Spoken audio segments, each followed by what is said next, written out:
Oke, Smart Viewers, welcome back to Sore-Sore Seru. Seru banget, masih bersama Hana dan Nathan di sini dan juga sekarang ada Ginda Bestari, alright. Yeah. Yes, man. Halo semua, halo. Gokil, ini sumpah ini gue demen banget sih sama Ginda. Gue bersyukur ya, karena Sore-Sore Seru gue selalu dipertemukan dengan orang-orang yang gue idolakan. Nah ini tadi udah sempat cerita-cerita juga dengan Kak Ginda ya. Jadi gue udah ngikutin dia tuh dari 2010 awal, udah dari zaman gue SMA. Udah diracunin sama teman gue. Itu pertama kali bener-bener gue mulai suka musik karena lagu-lagunya dari Kak Ginda, terus lagu-lagu jazz, blues. Gue pertama kali roots gue itu di jazz, bukan pop atau apa. Itu gue nggak terlalu demen. Tapi akhirnya mulai racun. Sampai di kantor gue ini sih yang dilema gue. Kalau ya anak-anak yang suka blues, suka jazz, kan orang sukanya gue putar speaker kayak gitu kan, kagak ada yang tahu, suka di komen kan putar lagu yang umum kayak gitu. Ya men itu dia nih salah satu dilema yang memiliki suka genre-genre yang tidak umum ya, maksudnya begitu ketemu yang udah pada itu, yang taunya sama mayoritas itu kalau ketemu udah sama, wah udah mampus tuh ngobrol berdua. Nah ini posisinya gimana? Nih belakangnya kayak kelihatannya udah ada studio-studio. Ini di studio YouTube ini lighting sebelah sini ada kayak sarang opah ini. Mantap ya, sama. Udah sisanya kan komputer gitu-gitu. Nah ini yang mungkin dari tadi kan, kalau Hana nih yang masih mungkin baru tahu Ginda. Nah ini gimana nih Hana? Yes, kan aku juga baru banget tahu Ginda. Kalau ngomongin soal musik blues atau jazznya sendiri, udah familiar banget lah ya di kuping aku. Untuk mungkin yang lainnya juga udah familiar, tapi untuk Kak Ginda gitu kan, seorang legend lah ya untuk musik blues di Indonesia. Belum terus udah ubanan, aduh. Kalau sebenarnya memang tadi kita sebelumnya juga udah sempat ngobrol kan, memang untuk kenapa bisa sampai gue diracunin sama teman gue, karena pada saat 2010 awal itu ya mungkin zaman-zaman pensi yang tadi Kak Ginda udah sebut juga ya, zamannya kayak GTWF, Ginda and White Flower sama Gugun Blues Shelter gitu, terus Berleki Mahua dan lain-lain gitu ya, BLP gitu, makanya akhirnya bisa sampai ke sini. Nah menurut Kak Ginda juga nih tadi udah sempat ngomong juga, kenapa sih kira-kira mulai turunnya tuh pamornya tuh di 2015 katanya tadi sempat bilang. Sekitar anti klimaks lah mungkin kayak fasenya. Jadi dulu kan 2000, nah pokoknya yang bikin awalnya blues mulai masuk ke telinga-telinga umum dan awam itu waktu ini kalau gua ini ya, misalkan kalau ada yang salah mohon dikoreksi. Itu waktu pas GBS, waktu jadi opening Bon Jovi sama Rod Stewart di London. Wah itu kan beritanya di mana-mana. Itu terus akhirnya mulai ada atensi publik lah di situ, maksudnya ada band Indonesia jadi opening Bon Jovi dan Rod Stewart di Inggris gitu. Nah mulai kan tuh, dari situ akhirnya sama ini juga ada festival. Ini runtutannya, jadi maksudnya talentnya ada, itu ada beberapa kayak Rama, Gugun, terus GTWF juga lahir pada saat itu. Terus ada Adrian Adi Utomo, maksudnya talent ada, maksudnya banyak, dan festival kayak yang penyelenggara festival itu masih banyak tuh, kayak ada Jakarta Blues Festival, Bali Blues Festival, banyak gitu. Akhirnya mulai kondusif lah iklimnya, masuk fans, terus media yang waktu zaman radio show tambah itu lagi, exposure-nya tambah naik lagi. Nah dari situ tuh akhirnya mulai sekitar tahun berapa ya, udah mulai kayaknya sih udah 2015 yang tadi gue sebutin itu tadi kan, sama regenerasi sih yang gue perhatiin sebenarnya. Oh gitu ya?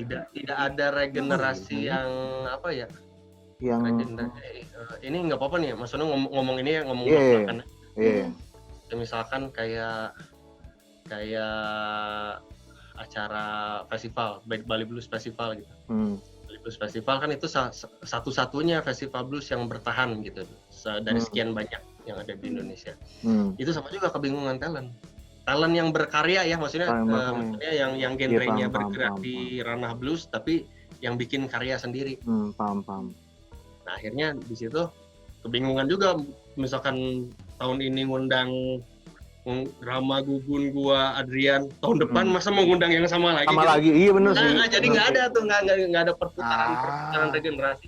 Iya. Salah satunya itu sih yang gue perhatiin gitu, yang sepengamatan gue kurang lebih. Bener.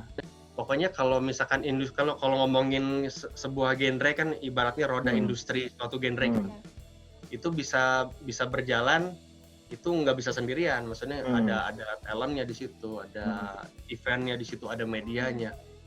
Akhirnya itu ketika talent banyak, wah itu kan maksudnya intinya sumbernya dari talent sih sebenarnya. Talent katakanlah ada 30 atau 50 gitu. Wah, misalkan yang bergerak di genre yang bersangkutan misalkan yang di genre tersebut gitu. Itu yang bikin acaranya juga enak. Annual tahun ini line up-nya ini, tahun depan beda lagi. Terus yang medianya yang liputnya udah banyak sumber. Dan akhirnya itu yang sepengamatan gue yang bikin si roda industri di genre tersebut itu jalan terus gitu. Nah, itu balik lagi yang gue lihat adalah regenerasi sebenarnya ada gitu. Regenerasi sebenarnya ada, tapi ada yang timpang juga, ada yang timpang eventnya gitu tadi. Eventnya mau manggung di mana? Iya benar. Akhirnya malah jadi benar juga sih. Iya. Terus manggung terus yang ngeliputnya medianya, misalkan ngeliput media yang emang ngeliput media, maksudnya talent untuk musik independen gitu terutama. Terus kayaknya nggak terlalu banyak juga gitu kan ya. Iya kali ya. Ada yang ngeliput mungkin exposure-nya juga nggak terlalu sebesar yang mainstream mungkin gitu. Benar, kan? Maksudnya juga nggak sampai ke tempat gua aja. Nggak sampai ke tempat gue juga kan, maksudnya berarti memang kurang pas. Itu tadi. Akhirnya itu saling bersangkutan tuh, maksudnya saling berkaitan. Tapi yang paling utamanya sih sebenarnya ketika talent. Nah sebenarnya talent tuh bisa kayak misalkan ketika talent dan dia sebenarnya kan kita bisa bikin media sendiri. Sebenarnya kan YouTube dan Instagram itu udah sebenarnya sudah jadi media gitu buat kita. Itu pun kalau misalkan sebenarnya kalau misalkan kita dibarengin sama konten, ini nyambung ke konten nih kan, nyambung ke konten. Akhirnya kan kita bisa itu juga tuh, maksudnya kita bisa create market untuk minimal buat pendengar kita sendiri gitu. Minimal kayak gitu sih yang sepengamatan lah gitu kan. Itu dia. Pak, sebenarnya aku penasaran deh, emang penyuka musik dengan genre ini di Indonesia tuh gimana sih marketnya? Apakah udah menurunnya itu karena emang mereka beralih musik, ataukah emang cuman generasi-generasi yang kayak kita mungkin dan yang terbaru-baru ini masih pada belum familiar dengan genre lagu ini? Tapi di luar juga sama juga sih sebenarnya. Maksudnya emang si pangsa pasarnya emang pada umumnya di seluruh dunia pun pasti yang paling banyak ya piramidanya gitu, yang paling banyak tuh itu adalah pop kan ya. Pop, musik populer gitu kan, musik populer. Nah untuk jazz, blues yang udah mulai segmented itu pasti lebih sedikit dimanapun gitu, walaupun di negara asalnya di Amerika gitu.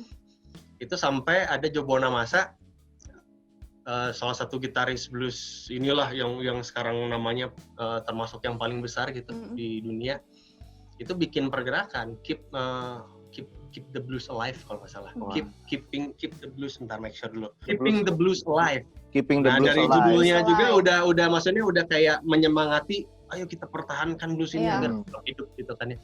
Keeping the blues alive gitu, kayak bikin acara. Di Joe Bonamassa sendiri bikin acara di kapal pesiar gitu, festival 7 hari. Itu terjadi di luar pun kalau balik lagi ke yang tadi ya kan, itu tuh sama sebetulnya. Dan pendengarnya pun ada terus sebenarnya, ada terus di walaupun sedikit ya, termasuk emang mungkin lebih sedikit daripada musik pop. Emang secara udah dari sananya lah gitu ya, industrinya emang gede, pop gede banget. Nah tapi market untuk musik-musik segmented kayak blues, jazz, country dan lain sebagainya itu ada sebenarnya, ada pasti ada terus gitu, ada terus. Ya, tapi mungkin nggak terlihat ya. Nggak terlihat dan bisa dilihatnya sih emang dari pergerakan kayak komunitas di kota-kota di Indonesia, misalkan ada Bandung Blues Society, ada betul, Medan Blues Society, ada maksudnya di setiap kota-kota rata-rata itu ada tuh komunitas itu. Jazz pun sama gitu. Cuman itu tadi ini nih yang mau di kadang-kadang kalau blues tuh sebetulnya kalau misalkan ngomongin kayak John Mayer aja misalkan ya.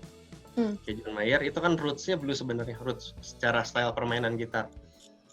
Nah, jadi emang ada blues yang emang menyentuh kuping-kuping umum, kuping-kuping awam. Nah, gitu kan ya? Iya.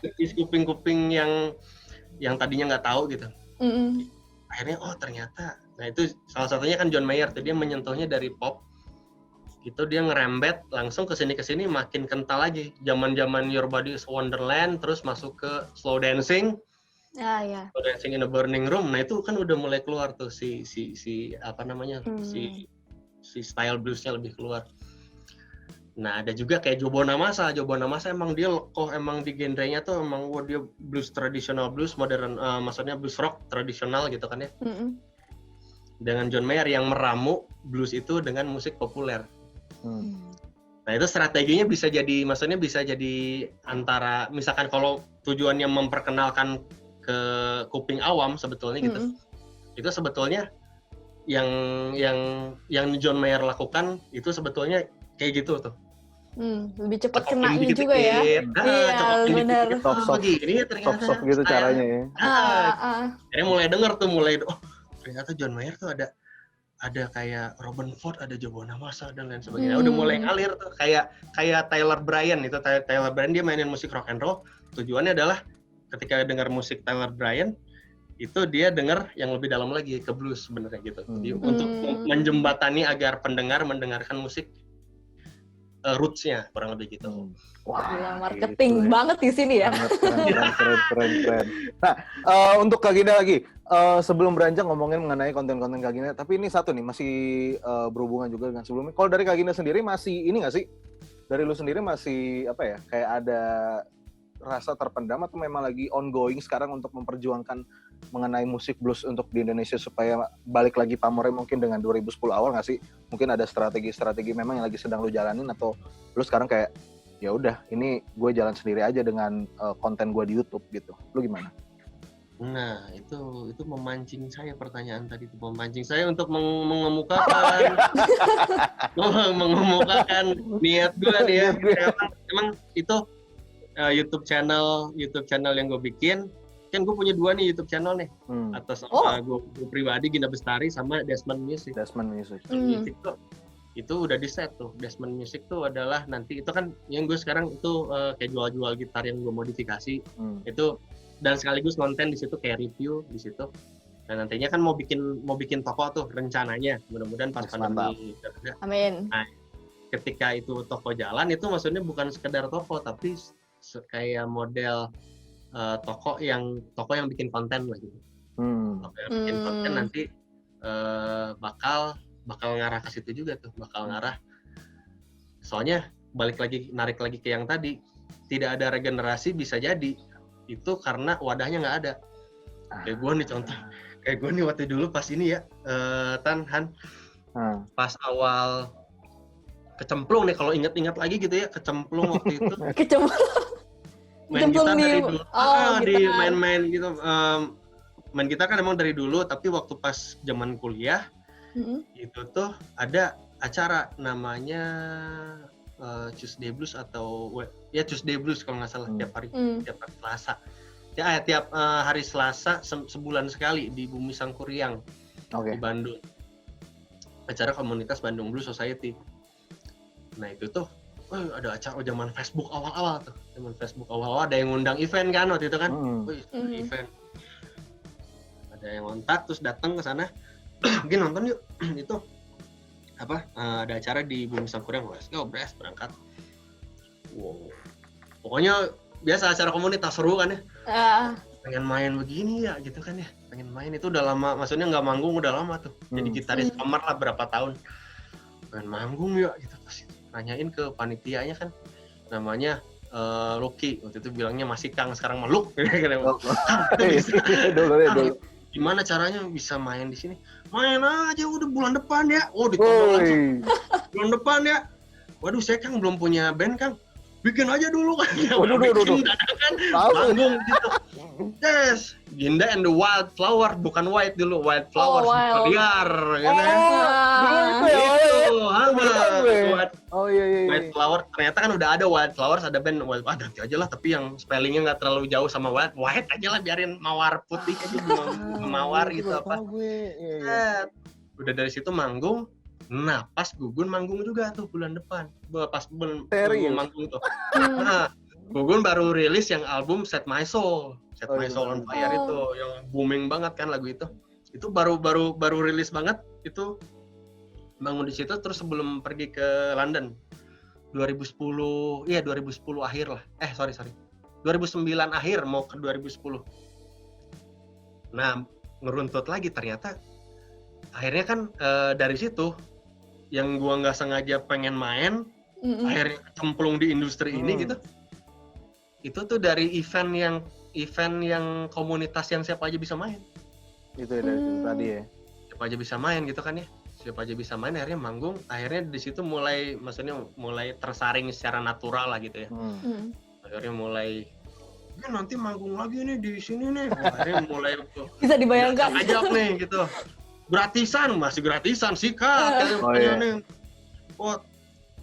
Berapa gitu udah, intinya dari situ yang gue pikirin, ternyata perlu adanya acara-acara yang untuk buat menggayat untuk yang bibit-bibit baru lah gitu. Nah di sini nggak ada sekarang di Bandung, permasalahan terutama di Bandung ya.